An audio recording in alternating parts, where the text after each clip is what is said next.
Vous avez déjà dressé dans toute l'architecture de cette pensée-là.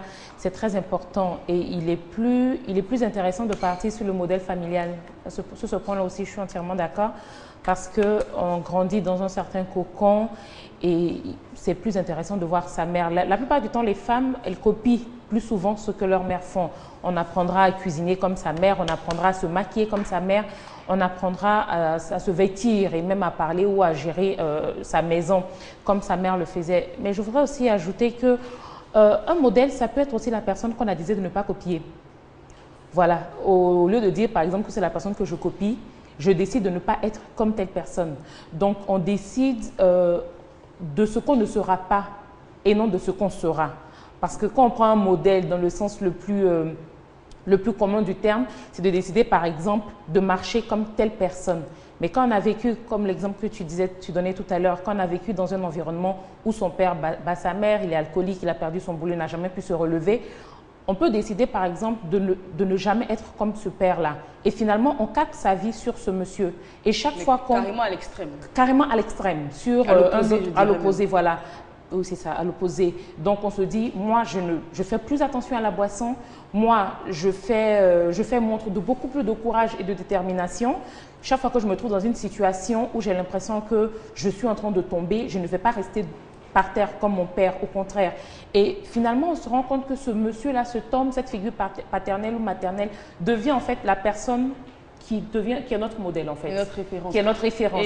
Et ce que vous dites est d'autant plus vrai qu'on a eu un téléspectateur qui a appelé hier qui a dit exactement la même chose. Il a dit que son père était alcoolique, donc jusqu'aujourd'hui il n'avait jamais goûté, il avait dit qu'il avait 27 ans je pense, il n'avait jamais goûté une goutte d'alcool. Il n'avait jamais bu une seule goutte d'alcool, de peur justement de ressembler à ce père alcoolique-là. Oui, je voudrais, tout en étant d'accord, rappeler qu'il faut insister pour que les parents prennent conscience de cela. Parce que la personnalité d'un individu se constitue déjà dès sa conception, à la naissance, et prend une certaine tournure au niveau de l'adolescence. Selon les études des psychologues, quand vous avez dépassé l'âge de l'adolescence, il est difficile de modifier profondément encore votre comportement, votre personnalité. Ce n'est pas que c'est impossible, mais c'est difficile. Donc il est évident que généralement, nous vivons notre vie jusqu'à l'adolescence à l'intérieur d'une famille.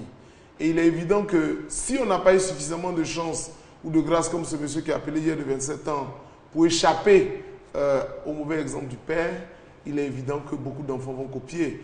D'ailleurs, je connais des familles alcooliques où le papa, il a tellement bu que tous ses enfants sont devenus alcooliques. Donc c'est possible que dans certains cas de figure, on ne suit pas l'exemple, on y échappe. Mais là encore, souvent, c'est parce qu'on a la chance ou la grâce d'avoir d'autres aides pour nous permettre de surmonter. Parce que si je suis à la maison, que mon père est alcoolique et que cela a une certaine influence sur moi et que j'ai la chance de tomber dehors sur une autre personne qui est un père, qui a une figure parentale pour moi, un exemple pour moi, ça devient le père symbolique. C'est pour ça que je dis souvent ici, il y a le père biologique qui peut être en même temps le père psychologique. Mais nous, on fait la différence entre le père biologique et le père psychologique. Donc, le père biologique a certaines habitudes, et puis le père psychologique, qui n'est pas le père forcément biologique, peut vous adopter et en ce moment vous encadrer pour que vous puissiez sortir avec, entre guillemets, un peu plus de facilité de ces mauvaises influences. Et c'est pour ça qu'on remarque que, par exemple, il y a des enfants qui passent tout leur temps chez leurs amis, qui ont leurs parents, qui vivent sous le même toit, mais qui ne se sentent pas à l'aise parce qu'il y a souvent des disputes, il y a souvent des choses, et qui passent pratiquement tout le temps chez les voisins ou chez un ami où l'ambiance est plus calme, est plus apaisante et où ils se sentent mieux. Oui, j'en ai rencontré quand même dans le cadre de notre travail, les entretiens. Il y a des enfants qui ne sont jamais à la maison. La raison, c'est qu'ils ne se sentent pas bien. Donc, s'ils ont un ami qui va par exemple dans une famille d'amis où l'enfant est chuchoté, où l'enfant, il y a une certaine harmonie, une certaine paix entre papa et maman, cet enfant qui est à la recherche de cette harmonie a tendance plutôt à aller dans cette famille. Monsieur Fall est en ligne. Monsieur Fall nous appelle d'Hongrie. Allô? Allô, oui, bonsoir. Bonjour, madame. Bonjour, monsieur Fall. Oui, bonjour. Je voulais intervenir un peu. Oui, on vous écoute. En concernant l'émission. Oui. Voilà. Je veux dire... Allô? On vous écoute, monsieur Fall. Voilà, je veux dire que moi, je n'aime pas utiliser le mot éducation. Parce que si on utilise le mot éducation, l'éducation, c'est comme si les adultes sont mieux que les enfants. Alors que les adultes doivent être un modèle. Les enfants, on ne fait que les accompagner, on ne fait que les conseiller et les renseigner. C'est pourquoi il y a une crise entre l'élève et le professeur. Il y a une crise parce que les enfants de maintenant sont plus intelligents que les enfants d'hier. Parce qu'eux, sont connectés à la source. Ils sont plus proches de la source que nous. Ils ont un niveau de conscience plus élevé que nous. Donc les enfants, on ne fait que les accompagner. Donc on doit être un modèle. C'est-à-dire un modèle à travers nos comportements. C'est très important parce que si vous dites à l'enfant ne faites pas ça alors que vous le faites, alors ça désoriente l'enfant. L'enfant a des capacités vraiment intellectuelles et puis naturelles même, bien sûr, que l'adulte. Parce que nous ne sommes pas des modèles, nous les adultes. Il faut le dire, il faut avoir le courage de le dire. Parce que nous avons un vécu. Et c'est même si vous êtes au salon, par exemple, vous êtes en train de parler entre madame et monsieur, l'enfant est là assis, vous êtes en train de critiquer quelqu'un, vous êtes en train de parler d'une religion ou bien d'une ethnie ou bien d'un pays, et l'enfant capte ça. Et il va véhiculer ce message-là. Donc, il y a une répercussion. Donc, les parents doivent vraiment être un vrai modèle. Et c'est très important, c'est ce que je voulais intervenir. Bon, il y a d'autres, si vous voulez me relancer, je pourrais encore développer mieux. Mais je veux dire tout simplement que l'enfant aussi crée son propre canal d'abondance. On doit le laisser parce que s'il y a chez l'enfant cette légèreté-là, et c'est cette légèreté-là qui crée cette fluidité. Et quand il y a fluidité, et le trafic devient vraiment très aérien. Tout est facile. Donc, on ne doit pas apprendre à l'enfant comme avant. Il faut faire ceci, il faut faire cela, parce que les enfants ne sont pas obligés, cette nouvelle génération, on ne peut plus les imposer de faire ce qu'ils ne veulent plus faire. Donc, ce qu'il faut faire, c'est de leur montrer la voie, de leur montrer le chemin. C'est pourquoi il y a une crise aussi entre parents et enfants. Il y a une crise entre élèves et professeurs, et il y a aussi une crise entre parents et enfants. Donc, tout ça, c'est à corriger. C'est vraiment de choc, parce qu'il y a une nouvelle pensée, une nouvelle façon de penser, une nouvelle façon d'agir. On n'est plus dans un autre siècle, ou bien on n'est plus dans un autre mouvement. Donc c'est ce que je voulais intervenir pour apporter vraiment dans son peu, que vraiment, et puis si le débat continue de la façon, moi je pourrais intervenir. Voilà. Merci beaucoup, M. Pan. Merci. Voilà. Docteur Brown. Oui, je pense qu'on dit tous la même chose. Je voudrais simplement ajouter que être modèle n'a rien à voir avec un problème forcément intellectuel. On peut avoir son père illettré, mais qui peut être un modèle de comportement pour nous. Tout à fait. Il est au village, c'est celui qui est sociable, il est respectueux, travailleur. On vient même voir pour régler les différents il est sage. On peut le suivre, même devenu, j'allais dire, ingénieur, médecin, tout ce qu'on peut imaginer, alors que lui n'a jamais été à l'école. Ça peut servir de modèle. Donc, il a dit également le fait que la société change. On est d'accord, mais n'empêche que si les parents eux-mêmes ont un comportement exemplaire, il est évident qu'il y a beaucoup de choses qui peuvent être freinées au niveau des enfants. Justement, vu que la société est dynamique, qu'elle évolue, qu'elle est en pleine mutation, moi je pense que c'est l'éducation de base qui fera la différence entre nos enfants et ceux des autres, on va dire ça comme ça, parce que quoi qu'on dise, notre société n'est pas aussi dégradée en griffe que des sociétés américaines ou occidentales, on dira, parce qu'il y a encore le respect dû à l'aîné, il y a encore la chicotte qui existe chez nous. Ailleurs, on porte un peu la main sur l'enfant, il va porter plainte. Ici, il y a quand même ce respect et cette éducation traditionnelle-là qui subsiste. Oui, je voudrais dire qu'effectivement, il ne faudrait pas que les parents que nous sommes on fasse des fuites en avant.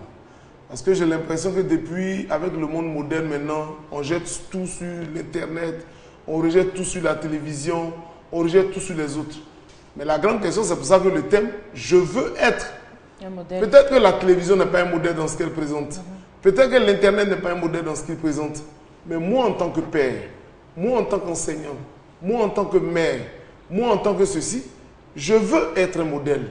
Et il est évident que si je suis un bon modèle, l'enfant pourra faire la différence entre ce qu'il regarde à la télévision et entre ce que son père ou sa mère ou ses aînés font. Donc je voudrais quand même interpeller les parents, parce que moi aussi je suis parent, de cesser les raccourcis. Il y a beaucoup de raccourcis. Un de c'est la télévision, c'est possible, mais attention. Très bien. Mademoiselle X, donc elle veut conserver son anonymat. Elle nous appelle de Marcory. Allô? Oui, bonjour mademoiselle. Bonjour. Bonjour. On vous écoute. Bonjour. Allô? Oui, on vous écoute. Vous m'entendez? Oui, on vous entend.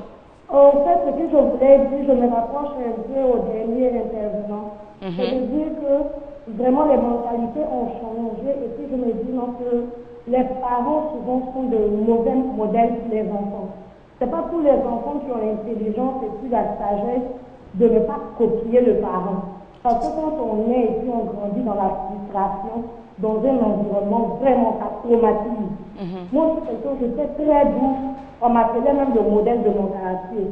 Mais après des problèmes familiaux, en fait, je suis devenue révoltée, vraiment impolie. Je ne me reconnais même plus. Je préférais garder l'anonymat parce que c'est un meilleur feedback que je fais du fond de moi-même. Je suis devenue rebelle malgré moi-même. Même mes amis souvent disent aux gens, mais celle-là, c'est plus la même personne, comme si j'avais une double personnalité. C'est ceux qui m'ont tapé de prière, je dis à Dieu, vraiment, emmène-moi à changer parce que c'est la méchanceté de mes proches qui m'a transformée. Vous dites que tant que je ne sors pas de ce réseau, de ce canal familial-là, je ne peux pas donner une bonne image. Parce que j'ai eu l'impression que quand tu donnes une bonne image, on pense que c'est une faiblesse. C'est comme le jeune qui a expliqué son problème, il a 27 ans, il n'a pas voulu copier le parent. Ça, c'est pas quelqu'un qui lui a dit ça, il s'est inculqué ça lui-même. Moi, il y a des gens, quand ils me voient, ils me disent, mais non, la fille, elle est trop correcte. Mais je leur dis, mais si tu me vois fâché, tu ne vas pas me payer à 15 ans. Vous dites quoi que on est bon, on est correct avec celui qui mérite. Mais quand on est dans un environnement où les gens pensent qu'on est à l'air merci, mais vraiment à l'autre, il faut un minimum de bon sens pour qu'on puisse avancer. Et ça, je le conseille aux parents, parce que quand le parent est bon, il y a 95% de chances que l'enfant soit bon. Ça, c'est une vérité indéniable. C'était ma frustration ici, vraiment. Merci. Et puis, tu es tellement belle que tu me motives à regarder l'émission. Donc, merci vraiment. Merci beaucoup. Très bonne journée. Merci. Elle a dit quelque chose qui est très vrai. Hein. Les enfants copient les parents et c'est ce que vous étiez en train de me dire. Normalement, c'est normalement parce qu'il y a des cas où toujours normalement. C'est pas. Et je voudrais, si vous permettez, quand les parents sont excellents, les enfants également. C'est pour ça que si vous permettez, avant que Miss Conan prenne la parole, quand les gens accusent les médias, les gens accusent l'Internet, donc les nouvelles technologies de l'information, ce n'est pas la télévision qui nous empêche de causer à nos enfants. Je n'ai jamais vu à la télévision, on a dit ne causez pas à vos enfants. Ce n'est pas la télévision ou l'Internet qui nous dit sortez pendant 3 jours, ne rentrez pas. Je ne pense pas. Donc ça veut dire quoi? Si je prends les mesures de responsabilité pour dire je ferai ma part en étant à la maison et en parlant avec les enfants et en leur donnant un minimum d'exemples, j'aurais fait ma part. Mais il ne faut pas tout rejeter directement sur les médias. Qui quand même jouent un rôle assez important et positif aussi. Je voudrais peut-être revenir juste un peu aussi sur la condition de l'adulte, parce que dans le discours, on a l'impression que ces adultes d'aujourd'hui n'ont pas été enfants hier. On sait tous, c'est un cycle. On a tous été enfants, jeunes enfants, on a tous vécu dans un environnement et chacun chez lui, il sait plus ou moins comment ça se passait à son niveau et il sait où il en est. La jeune dame tout à l'heure en appelant a voulu revenir quand même sur son parcours. Elle nous dit d'où elle vient et où elle est arrivée et les différentes conditions en fait qui ont été réunies pour qu'elle vive ce qu'elle est en train de vivre aujourd'hui. Donc n'ayons pas une position dans le débat de quelqu'un qui est adulte aujourd'hui et qui ne sait pas l'importance pour un enfant d'avoir un modèle, déjà de vivre dans un environnement favorable et puis ensuite d'avoir un modèle. C'est très important. Vous l'avez dit tout à l'heure, on peut très bien différencier le génétique du psychologique. Quand un enfant grandit, il est vrai, dans la plupart du cas, c'est plus important, c'est plus intéressant quand ses parents sont les modèles immédiats sur lesquels ils trouvent. Mais après, on pourra le remarquer, ces enfants-là, ils évoluent. Arrivé en 6e, 5e, il voit une autre figure éventuellement sur laquelle il peut se calquer et il évolue de lui-même. Internet permet bien sûr aux enfants d'avoir des modèles comme Bill Gates, comme aujourd'hui il y a tout le monde qui veut ressembler à Didier Drogba. Didier Drogba qui est un footballeur, mais il y a des personnes intellectuelles, même des gens qui sont dans des bureaux, des scientifiques, mais qui ont envie d'avoir ce peps-là, qui ont envie d'avoir ces valeurs, ces qualités que ce footballeur-là a pu développer. Très bien. Monsieur Julien est en ligne, il nous appelle des deux plateaux. Oui, bonjour. Bonjour Monsieur Julien. Oui, bonjour. On vous écoute. Bon, pour moi, j'ai essayé de suivre un peu l'émission pour voir ce qui se passe. Et ça m'a plu d'intervenir parce que pour moi, un modèle d'abord, ce sont les parents. Ce sont les parents qui doivent être d'abord des modèles. En premier cas, c'est l'attitude que le parent a en face de l'enfant. Tu dois agir ou tu dois influencer l'enfant.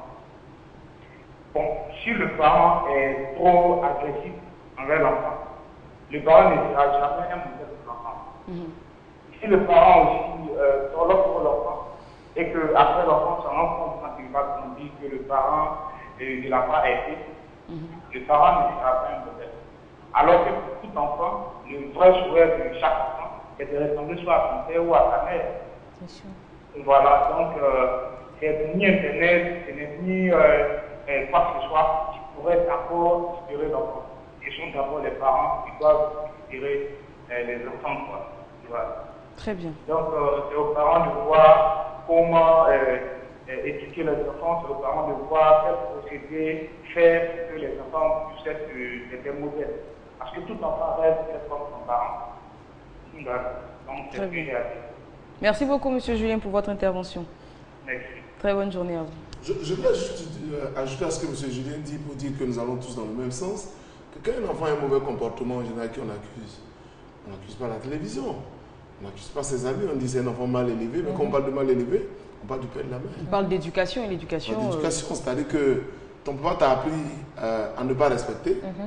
Ta maman t'a appris à ne pas respecter.